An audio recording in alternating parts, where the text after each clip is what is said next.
Welcome to English Moja. Welcome to my channel English মজা। তোমরা সবাই কেমন আছো? আশা করি অনেক ভালো আছো। আজকের লেসনে তোমাদের সবাইকে স্বাগতম। হাজির হয়ে গেলাম পার্টস অফ স্পিচ আইডেন্টিফিকেশনের আরও একটি নতুন ক্লাসে। এটি হচ্ছে রিয়েল প্র্যাকটিস 12। এর আগে আমি আরও 11টি ক্লাস নিয়ে ফেলেছি এই টপিকটির উপরে। তোমরা যারা ক্লাসগুলো মিস করেছো তোমাদের সুবিধার্থে আমি ডান পাশে আই বাটনে লিঙ্ক দিয়ে দিলাম, সেখানে ক্লিক করে তোমরা পূর্বের ক্লাসগুলো করে আসতে পারো। যথারীতি আজকেও তোমাদের জন্য আমি একটি সেন্টেন্স দেবো এবং সেই সেন্টেন্সের প্রতিটি ওয়ার্ডকে ধরিয়ে দেখে দেবো কোনটা কোন parts of speech. That's why আমি এটির নাম দিয়েছি রিয়েল প্র্যাকটিস। তো চলো দেখে নিই তোমাদের জন্য আজকে কোন সেন্টেন্সটি থাকছে। ওকে, এই হচ্ছে প্র্যাকটিস 12, 12 নম্বর প্র্যাকটিস। ফার্স্টে আমি এই সেন্টেন্সটি প্রথম থেকে শুরু করে শেষ পর্যন্ত পড়ে দিয়ে তার বাংলা অর্থটা করে দিই। When people of different Nations get together, যখন বিভিন্ন জাতির মানুষরা একত্রে মিলিত হয়, on the occasion of an international sporting event, একটা খেলাকে, আন্তর্জাতিক খেলাকে কেন্দ্র করে যখন বিভিন্ন জাতির মানুষরা একত্রে মিলিত হয়, দে কাম ক্লোজার, তখন তারা খুবই কাছে আসার সুযোগ পায়, টু ইচ আদার, একে অপরের খুব কাছে আসার সুযোগ পায়। শেয়ারিং, তারা শেয়ার করতে পারে, ভিউজ, ওপিনিয়নস অ্যান্ড ফ্রেন্ডশিপ, তাদের মতামত, তাদের দৃষ্টিভঙ্গি এবং সর্বোপরি তাদের বন্ধুত্বটাও একে অপরের মধ্যে বিনিময় বা ভাগাভাগি করে নেওয়ার সুযোগটা পায়।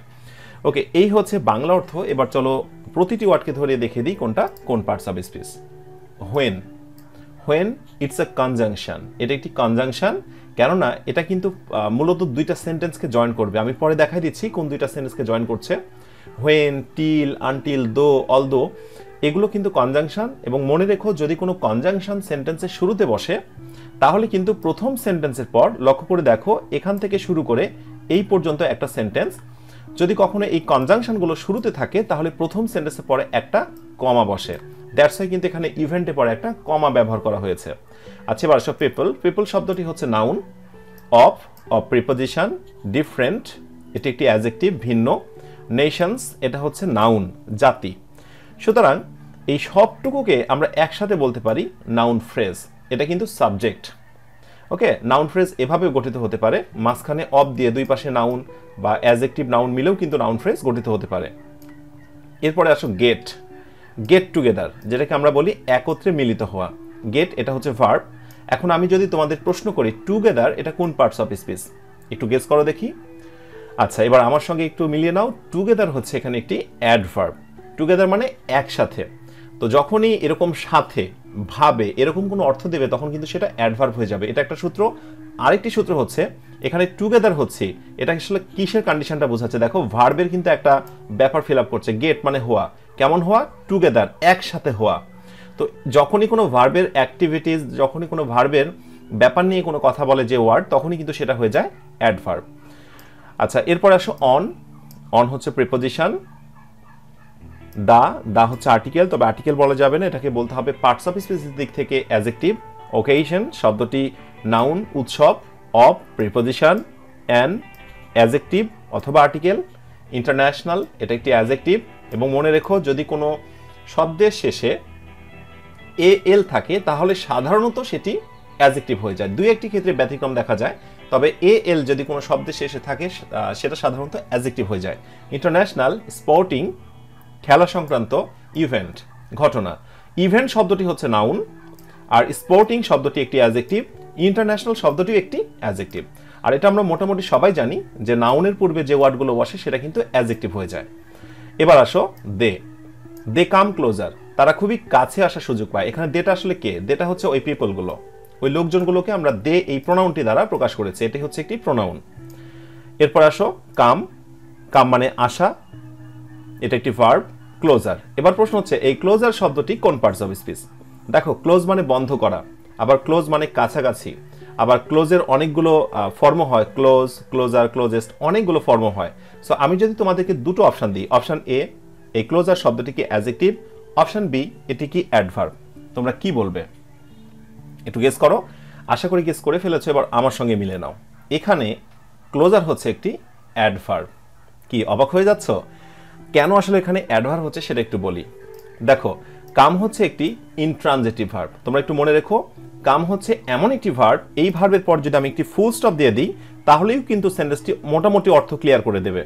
তো যদি কোনো ভার্বের পরে ফুল স্টপ দিলেই মোটামুটি একটা পরিপূর্ণ অর্থ দেয়, সেক্ষেত্রে ওই ভার্বের পর যদি আমি ফুল স্টপ না বসিয়ে কোনো একটি ওয়ার্ড বসাই তাহলে কিন্তু সেটি অ্যাডভার্ব হয়ে যাবে।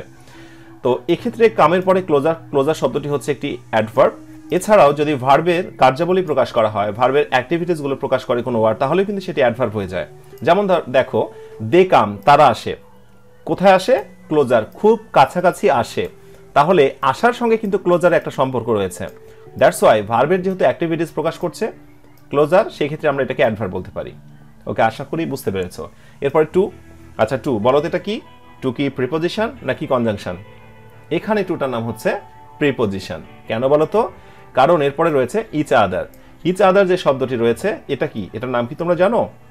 এটা নাম হচ্ছে reciprocal pronoun. Each other, one another, এই জাতীয় শব্দগুলোকে বলা হয় রিসিপ্রোকাল প্রোনাউন। প্রোনাউন তো 8 প্রকার, 8 প্রকারের একটি প্রকার হচ্ছে রিসিপ্রোকাল প্রোনাউন। আমি অলরেডি ইচ আদার এবং ওয়ান অ্যানাদারের উপরে একটি ক্লাস নিয়ে ফেলেছি। তোমরা যারা ক্লাসগুলো মিস করেছো, তোমাদের সুবিধার্থে আমি ডান পাশে আই বাটনে লিঙ্কটি দিয়ে দিলাম, সেখান থেকে তোমরা ক্লাসটি করে আসতে পারো। আচ্ছা, এরপরে আসো শেয়ারিং। শেয়ারিং ভার্বের সঙ্গে আইএনজি হয়েছে। শেয়ার, কোনো কিছু আদান প্রদান করা, বিনিময় করা, ভার্বের সঙ্গে আইএনজি হয়েছে। তো ভার্বের সঙ্গে আইএনজি হলে কিন্তু সেটা পার্টিসিপলও হতে পারে বা জিরান্ডা হতে পারে। আচ্ছা, ওইদিকে না যাই, ভার্বের সঙ্গে আইএনজি হলে সেটা কিন্তু অ্যাডজেক্টিভও হতে পারে বা নাউনও হতে পারে। এখন প্রশ্ন হচ্ছে এখানে শেয়ারিংটা কি অ্যাডজেক্টিভ নাকি নাউন? অবশ্যই শেয়ারিংটা এখানে অ্যাডজেক্টিভ। কেন? তার কারণ ভিউজ শব্দটি এখানে হচ্ছে নাউন, দর্শন, দেখা। ওকে, নাউনের সঙ্গে কিন্তু এস হয়, এটা হচ্ছে নাউন। আবার দেখো, কমার এই পাশে যেহেতু নাউন হয়েছে, তাহলে অন্য পাশেও কিন্তু নাউন হবে, সেই জন্য ওপিনিয়ন এই শব্দটাও নাউন। আবার মনে রেখো, কমার এক পাশে যদি কোনো নাউনের সঙ্গে এস থাকে, তাহলে প্যারালাল করার জন্য, সমান্তরাল করার জন্য অন্য পাশে যে নাউনটা আছে তার সঙ্গেও এস দিয়ে দিতে হবে। বাট এখানে একটা মৌলিক বিষয় রয়েছে। এখানে ফার্স্টে বলি, অ্যান্ড হচ্ছে একটি কনজাংশন। দেখো, অ্যান্ডের আগে পরে কিন্তু সমজাতীয় ওয়ার্ড হয়, এটা আমি আগের ক্লাসগুলোতে বলেছি। বাট এখানে কিন্তু আমরা সমজাতীয় ওয়ার্ড করতে পারিনি। কেন পারিনি? দেখো, হ্যাঁ, ভিউ শব্দটি নাউন, ওপিনিয়ন্স শব্দটি নাউন, ফ্রেন্ডশিপ, বন্ধুত্ব, এটাও নাউন। কিন্তু দেখো, ভিউ এর সঙ্গে আমি একটা এস দিতে পেরেছি, ওপিনিয়নের সঙ্গে একটা এস দিতে পেরেছি, কিন্তু ফ্রেন্ডশিপের সঙ্গে কিন্তু আমি একটা এস দিতে পারিনি বা দেওয়া যাবে না। দিলেই কিন্তু এটা ভুল হয়ে যাবে। কেন বলো তো?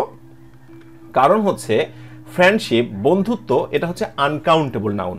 বন্ধুত্ব গোনা যায়, ধরা যায়, ছোঁয়া যায় না, এটা uncountable noun, abstract noun. So abstract noun, uncountable নাউনের সঙ্গে কখনো এস দেওয়া যায় না। তবে এক্ষেত্রে একটা বিষয় লক্ষ্য রাখতে হবে, অ্যান্ডের আগে পরে সমজাতীয় পার্টস অফ স্পিচ হবে। দেখো, অ্যান্ডের আগে শব্দগুলো নাউন, অ্যান্ডের পরের শব্দটাও কিন্তু নাউনই হয়েছে। ওকে, আশা করি আজকের প্র্যাকটিসের প্রতিটি ওয়ার্ড বুঝতে পেরেছো কোনটা কোন পার্টস অফ স্পিচ। খুব শীঘ্রই পরবর্তী লেসন প্র্যাকটিস 13-এ তোমাদের সঙ্গে আবারও কথা হচ্ছে। তোমরা সবাই নিজেরা ভালো থেকো, অন্যকে ভালো রেখো। Tata, bye bye.